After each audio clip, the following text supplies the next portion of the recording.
Ashes of the Singularity Escalation does just about everything a good real-time strategy standalone expansion should. It adds to the campaign, unit roster, and environmental detail to create an undeniable improvement over the original Ashes, even if some minor issues remain.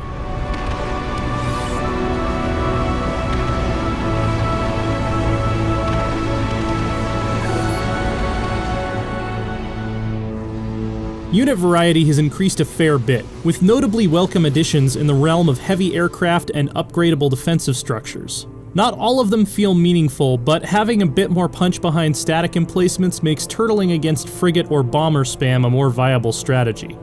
Many of the new specialized ground craft seem to get lost in colossal engagements though. The bigger game changer are the economic booster units that give you more non-combat options in multiplayer battles. The Harvester for the Substrate faction can camp on a resource node to increase its output, and some of the new orbital calldowns give you options for quickly capturing undefended points out in the middle of nowhere without having to send a token force.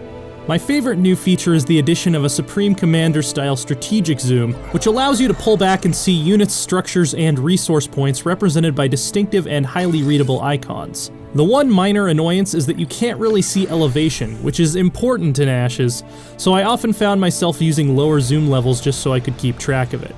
A lot more effort has been put into the design and presentation of Escalation's campaign than the originals. All of the missions and cutscenes are fully voiced, and while the dialogue writing is borderline cringeworthy in a couple cases, you just don't have faith in humans.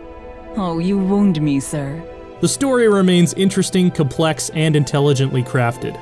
Almost all of the missions have some kind of interesting twist or objective, like having to raid enemy bases for resource caches on a map with no traditional gathering nodes.